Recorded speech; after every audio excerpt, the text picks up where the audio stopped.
What do you think about the अभी जो ये वर्ल्ड में चल रहा है ट्रम्प भाई साहब का टैरिफ के ऊपर अम, कहीं पे कम कर रहे हैं तो कहीं पे ज्यादा कर रहे हैं, बुली कर रहे हैं बेसिकली। अगर इफ आई वांट टू से इट आउट लाउड तो ये वन सो वे देखिए, बुलिंग है। सो ना, ट्रम्प भाई साहब ना, एक तो उम्र हो गई है। अब दूसरी बात करते हैं। देखिए, ट्रम्प साहब ने अचानक से एक दिन आके बोला भैया इंडिया पे 50% टैरिफ लगाओ। पहले तो आप ये समझिए 50% टैरिफ कैसे आया। 10% एज बेस टैरिफ कि भैया 10% तो हर जगह पे मैं लगाऊंगा। 25% लगाया रेसिप्रोकल टैरिफ। रेसिप्रोकल टैरिफ का अर्थ है कि भैया भारत हमारे सामानों पे लगाता है ड्यूटी, हम भी लगाए, तो ये हो गया 35%। तो बाकी कहाँ से आया 25%? बाकी 25 जो 15%, 15-20% जो भी आ रहा है, ये कहाँ से आया? बोले तुमने रशिया से तेल लिया ना, हम्म। अब ये पनिशमेंट है। करेक्ट। और उसके बाद अब आप देखोगे तो वो सारा भी माजरा हो गया। बना हाँ ठीक है भैया, भाई भाई भाई भाई भाई भाई। इस चीज को समझते देखिए, Trump is trying to call this is make in America thing कि भाई मैं सब कुछ अमेरिका अमेरिका, भाई स्वदेशी सारी चीजें कर रहे हैं। पर वो अपनी गलतियां खुद ही नहीं देख रहा। अगेन क्या होता है, शुगर कोटिंग होता है। देखिए, ये सिर्फ हमारे देश में नहीं होता, हर जगह पर होता है, नंबर्स की शुगर कोटिंग होती है। 2018 डोनाल्ड ट्रम्प भाई साहब 25% का टैरिफ लगाते हैं स्टील प्रोडक्ट्स पे, स्टील स्टील इंडस्ट्री पे। और उसके बाद वो अपने एक रिपोर्ट में बताते हैं गवर्नमेंट की तरफ से कि देखा, मैंने ये एग्जीक्यूट कर दिया तो 1,000 जॉब्स बढ़ गई स्टील इंडस्ट्री में। What he didn't mention over there, over that same period of time, 47,000 jobs were lost in related industry, steel related industries. आपने 25% करके, मैंने स्वदेशी 1,000 वो तो कर ली, बट रिलेटेड इंडस्ट्री जिनको इंस्ट्रूमेंट्स मंगवाने थे, प्रोक्योर करने थे, वो तो खत्म हो गई ना, ले ऑफ्स इतने हो रहे हैं। ले हो गई। पॉइंट है कि इज वेरी। फिर एक दिन अभी जैसा हाल फिलहाल में ट्रम्प भाई साहब उठे, ये रियलाइज कि भाई इंडिया के साथ ना एक इशू हो रहा है। इंडिया की नजदीकी चाइना और रशिया से बढ़ रही है, ब्रिक्स नेशन के पास जा रहे हैं, ब्राजील और ये सब के पास जा रहे हैं। अगर इनके पास हमारे ऊपर डिपेंडेंसी ही नहीं रही तो हमारा तवज्जो ही नहीं रहेगा। That is number one. दूसरा, उनको लगा जो हमारा E20 फ्यूल के बारे में बात करने लगे। तो E20 फ्यूल की जब बात करते हैं तो उसको बहुत लोग कहते हैं कि वो कॉर्न का जो प्रोडक्ट होता है उससे उस चीज को बनाया इथेनॉल जाता है, 20। Ethanol 20, E20। तो वो कॉर्न के उससे होता है। अब क्या हुआ कि उधर हमारे देश के नेताजी ने कहा कि भाई ये मैं प्रॉमिस करता हूं कि किसानों के लिए इसमें प्रोडक्शन का बहुत अच्छा अवसर मिल रहा है, आप बहुत प्रोड्यूस करोगे, इंडस्ट्री में यूज होगा, विच वाज राइट कंजम्पशन। अब ट्रम्प भाई साहब दो नींव से इंडिया को तोड़ना चाहते थे। पहला बोला एग्रीकल्चर को तोड़ते हैं। द थिंग वाज कि वो इधर से ड्यूटी घटा के एग्रीकल्चरल इंडस्ट्री में इसलिए घुसना चाहते थे बिकॉज ही नोस कि वो अगर इधर आ गए तो दूध शायद 25-30 रुपए भी में प्रोवाइड कर देंगे। America knows the ways, the innovations and all that stuff. But उसके चक्कर में हमारा जो नब्स है, जो कोर है, एग्री इकोनॉमी जो बोलते हैं, हमारे सारे बेचारे किसान भाई बहन परेशान हो जाते हैं। करेक्ट। वो बोल रहे हैं जेनेटिकली मॉडिफाइड सीड्स ले लो दैट हमसे। Was the second, GMOs। हमारी एग्रीकल्चर पूरी मर जाएगी। हम आज भी हमारे एटलीस्ट नेचुरल चीजें खा रहे हैं। एब्सोल्युटली। और जेनेटिकली वहां पे वो मॉडिफाइड। जेनेटिकली मॉडिफाइड ऑर्गेनिजम्स वाला GMO वाली चीज ले आएंगे तो हमारे खुद के नेचुरल चीजें खत्म हो जाएगी। तो इसलिए तो उसमें तो वी शुड एक्चुअली, तब देखो क्या होता है कि बहुत सारे लोग होते हैं ना, वो पूरे एक पार्टी के वो हो जाते हैं। अरे तुम इस पार्टी के उस पार्टी के, भाई जो अच्छी चीज है अच्छी चीज को तारीफ भी करो। तो this was a very good thing that we actually blocked. सीधे बोला बेटा ये वाली चीज, मोदी जी ने एक इंटरव्यू में खुद ने कहा था, आपने वो देखा होगा कि मेरे किसान भाई बहनों के साथ ये वाली चीज हम होने नहीं देंगे। हाँ, उसके लिए मुझे भुगतान करना पड़ेगा। मैं करूंगा एग्जैक्टली द सेम वन। फिर दूसरी चीज ट्रम्प ने बोला कि भाई ये नहीं टूट रहा तो एक काम करते हैं, सबसे बड़ा ये सर्विस प्रोवाइडर नेशन है, IT वालों को परेशान करते हैं। US वीजा जो $1,000 का था लगा दो $1,00,000 का, कम करते हैं। But what he didn't realise is H1B visa. H1B visa. What he didn't realise is कि वहां पर भी जो अब कंपनी सेटअप हो गई है, वो लोगों ने दूसरा तरीका निकाल लिया, और निकाल पहले से लिया था। उनको भी शायद उधर भी पता था कि ये ट्रम्प था, वो ये सारी चीजें करेंगे, तो उन्होंने पहले से ही क्या करा था, they were actually trying to hire for core operations the local people. And जो आउटसोर्स था वो सीधे इंडिया से आउटसोर्स करके ही आता। तो they had manage certain operations in this way. So main चीज क्या है कि ट्रम्प तिलबिला गए हैं कि भाई clearly he can see that the way it has become so powerful. तो तीसरा अटैक ट्रम्प ने क्या किया, एक तो ट्रम्प भाई को वर्ल्ड पीस दे दो यार, ग्लोबल पीस अवार्ड दे दो, क्योंकि उनको वो चाहिए। ये नोबेल प्राइज। नोबेल प्राइज, हाँ सॉरी, नोबेल पीस प्राइज। भाई मेरे को नोबेल पीस प्राइज दो। क्यों? क्योंकि डोनाल्ड ट्रम्प कहता है मैंने 7 युद्ध रोके हैं, मैंने सीरिया और इसका कर दिया है, मैंने इंडिया और पाकिस्तान का समझौता करवा दिया है। If you remember he had actually tweeted कि मैंने ये किया, और उसमें भी इधर से हमारा करारा जवाब आया, या कुछ नहीं किया है। We are at least on the way to becoming a world superpower, or at least aspiring to become a world superpower.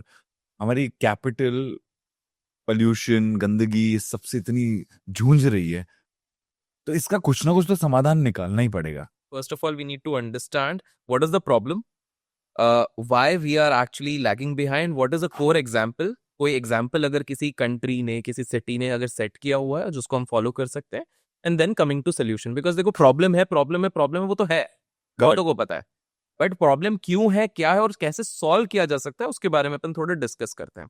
तो सबसे पहली बात, हम अगर देखते हैं तो ये AQI की आज अगर बात करते हैं, काफी सारे वीडियोस वायरल हो रहे हैं जहां पर कि लोग दिखा रहे हैं कि हमारे घर का एयर प्यूरिफायर देखो 3 दिन के अंदर इसकी क्या हालत है। आपने देखे होंगे काफी विजुअल्स, बाहर जाके कुछ विजुअल नहीं दिख रहा है। आपने जैसे अभी शूट के पहले जस्ट बताया, यमुना के साइड में जब एक इन्फ्लुएंसर उसको कवर कर रही है and then trying to show what exactly is happening over here. अब इस चीज को देखो, तो सबसे पहले हमको ये चीज समझनी चाहिए कि ये जो परिस्थिति आज हमारे देश में है, दिल्ली में है, सेम चीज 2013 में चाइना बीजिंग में थी, ठीक है।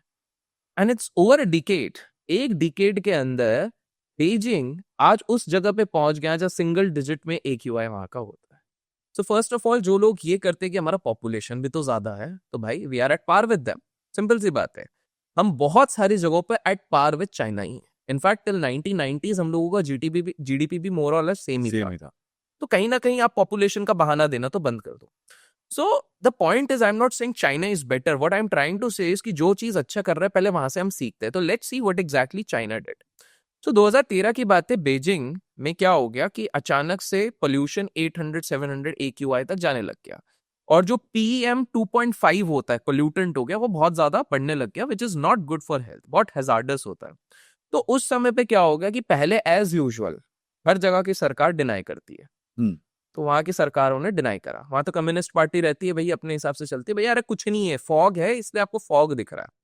But for the very first time वहां पर क्या हुआ, स्कूल्स को बंद करना पड़ा, इतना ज्यादा पोल्यूशन हो गया था, मास्क मैंडेटरी करा। हम कोविड की बात ही नहीं कर रहे हैं, हम 2013 की बात कर रहे हैं। और ये क्यों हुआ था? बिकॉज उस समय पे चाइना के हमेशा जो आर्क राइवल है US और रशिया, उस समय पे तो उन लोगों ने बोला भाई हमें तो हमेशा कुछ ना कुछ करना है। तो उन लोगों ने नासा से लेके बड़ी बड़ी एजेंसी से लेके हर जगह पे प्रिंट करवा दिया विथ प्रूफ एंड फैक्ट्स कि भाई चाइना का AQI इतना बेकार है, हैजार्डस है, ये कंट्री तो खत्म। So now the common man over there just look at the audacity, they realise कि हमको तो बेवकूफ बनाया जा रहा है। हमें सरकार कह रही है, वहां पे नेता लोग बोल रहे कि इधर कुछ नहीं है, लपकी सब कुछ गड़बड़ पड़ा हुआ। They started protesting. So now their ruling party, एक ही जो मेन है, दे रियलाइज्ड कि भाई पीपल्स पार्टी, कि भाई अब तो हमको कुछ करना है। नाउ जस्ट सी, हमको there are notes to be taken. 2014 for the first time prime minister China का आके हाथ जोड़ के सबसे माफी मांगता है, सबसे पहली बार। It's a very big thing, prime minister of a country saying कि हाँ हमसे गलती हो गई है, प्रदूषण बहुत ज्यादा बढ़ गया है, पॉपुलेशन बहुत ज्यादा, पॉपुलेशन तो है ही, बट पोल्यूशन बहुत ज्यादा बढ़ गया है। एंड सेकेंड चीज वो इसके साथ ये कहते हैं आफ्टर बीइंग अपोलोजेटिक कि next war is against pollution. Now let's see what exactly happened. मैं पहले फास्ट फॉरवर्ड आता हूं। बीजिंग ओलंपिक्स हो रहा है, बीजिंग ओलंपिक्स में देश विदेश से लोग आए हुए हैं, एंड इस बीजिंग ओलंपिक्स को ब्लू ओलंपिक्स का नाम दिया गया बिकॉज जब लोगों ने आसमान की तरफ देखा तो इतना नीला और इतना साफ आसमान दिखा, and people were surprised, how is it possible. इसी चाइना की तो बात हो रही थी 10 साल पहले, correct, and that is how it got the name of blue Olympics at that point of time. So now let's try to decode इन लोगों ने क्या किया था, because there are certain lessons जो शायद आज हम लोगों को इन इंडिया लेना चाहिए। You know the very first thing जो इन लोगों ने किया, सारे सब्जेक्ट, जो सब्जेक्ट स्कूल में चल रहे चलने दो, लेकिन 5th से लेके 11th तक they made a subject very mandatory, and that was environmental sciences and civic sciences. पहला चीज उनने कर दिया कि भाई ये आने वाली पीढ़ी ही तो सामने सब कुछ देखेगी, अगर इनके सबकॉन्शियस माइंड में हमने सही लेसन्स पहले से डाले तभी जाके इंप्रूवमेंट होगी। The very first thing was the root education. वहां पर उन्होंने पहले ये इंप्लीमेंट किया, that was the base level implementation. दूसरा उन्होंने देखा कि सबसे ज्यादा पॉइजनस गैस निकलती है दो जगह से, एक होता है फैक्ट्री और दूसरा होता है ऑटोमोबाइल्स। तो फैक्ट्री के लिए उन्होंने सीधे बोला कि भाई देखो, तुमको हम दो ऑप्शन दे रहे हैं सारे फैक्ट्री ओनर्स को, या तो भाई तुम पे हम हैवी पेनल्टी लगा के हम बंद कर रहे हैं, दैट इज नंबर वन। दूसरा है तुम आउटस्कर्ट्स पे जाओ, मिथेन वाली चीज पे आप वर्क करने लग जाओ, we will also give you subsidy and we are going to support you. देखिए चाइना की एक अच्छी बात है जो हमको सीखनी चाहिए, हमेशा के इंडो चाइना ये पाकिस्तान नहीं, हमको जहां से अच्छा सीखना चाहिए। चाइना और बाकी देशों में एक कोर जो डिफरेंस आता है, China always plans for long term. उनका कोई भी प्रोजेक्ट होता है 15 साल 20 साल। आज चाइना ईवी में आगे क्यों है? क्योंकि 15 साल से प्लानिंग करी, कोबाल्ट से लेके जितनी चीजें ईवी बैटरी में लगने वाली है सारे खदान के ऊपर 90, हम खुद 90% इंपोर्ट करते हैं ईवी की चीजें चाइना से। तो पॉइंट है वो उतनी लॉन्ग टर्म प्लानिंग करते हैं। इसके अगर अपन थोड़े देर बाद हिस्ट्री में भी देखेंगे डेवलपमेंट के बेसिस पे कि why India can't beat China at this point of time, बोलना बड़ा आसान है, वो भी हम करेंगे, लेकिन जस्ट ट्राई टू सी। तो इन्होंने लॉन्ग टर्म प्लानिंग कैसे करी कि भाई अभी इंडस्ट्री बोली, पहला एक सॉर्ट हो गया कि चलो भाई इंडस्ट्री, और दूसरा ऑटोमोबाइल है भैया, petrol diesel vehicles emit heavy pollutants बहुत भयंकर देते हैं which is hazardous to health. तो इन लोगों ने बोला कि यार एक काम करते हैं, हम एक रूल बना देते हैं कि भाई अब अगर आपको पेट्रोल की गाड़ी लेनी है ना तो उसके लिए लकी ड्रॉज होंगी। तो पहली चीज उनने बैरियर टू एंट्री लगाया। दूसरी चीज उनने लगा अगर आपको पेट्रोल का व्हीकल फिर भी लेना है ना तो उसका रजिस्ट्रेशन कॉस्ट ज्यादा होगा, बड़ा एक कॉस्ट आपको देना पड़ेगा, चाहिए ना पेट्रोल लो। तीसरी चीज ये होगा कि वो लॉटरी सिस्टम के चक्कर में आपको आज गाड़ी चाहिए, हो सकता है आपको 2 साल बाद मिलेगी। But at the same time EV पे उनने बोला सब्सिडीज है, कोई टेंशन नहीं है, आप कभी भी लो, कितना भी चलाओ, और उस पर रजिस्ट्रेशन कॉस्ट नहीं लगी। Simplification of process. बट सिर्फ कस्टमर के बात करने से नहीं होगा, फैक्ट्री वालों को नुकसान होगा। फैक्ट्री वालों को बोला तुम लोग ईवी सेट करो, we are giving you subsidy, 3 साल तक तुमको टैक्स रिबेट्स भी मिलेंगे, तुम सेट करो। तो देखिए प्रो कैपिटलिस्ट भी हो गई, कंज्यूमर सेंट्रिक भी हो गई। इस चक्कर में धीरे धीरे धीरे धीरे वहां का जो इकोसिस्टम बनना था एक ईवी वाला, जो ईवी इंफ्रास्ट्रक्चर होता है, वो बन गया। Today we are talking about BYD and all these things. ये कंपनीज क्यों निकल पा रही? गवर्नमेंट का सपोर्ट है इतना तगड़ा वाला, एंड प्लस वो कोर 10-15 साल की प्लानिंग है which we are seeing today. So उनने सेकंड वहां पर तो एजुकेशन से कर लिया, इंडस्ट्री सेट कर ली, यहां पर वो सेट कर लिया। एंड देन मेन चीज है, पॉलिसी बनाना इजी है, execution and imposition is very important. Heavy penalty on loitering away things, littering away things, कुछ फेंको ये फेंको। You go to Dubai, Dubai इतना साफ दिखता है, आपको कहीं कूड़ा कचरा नहीं दिखेगा। आपको वहां पे डिसिप्लिन दिखता है कि भाई जब तक उस डब्बे पे आप जाके बटन नहीं दबाते हो टू क्रॉस द रोड, अगर आपने कर लिया तो भैया आप पे सीधे धर्म्स के फाइन्स लग जाते हैं। करेक्ट।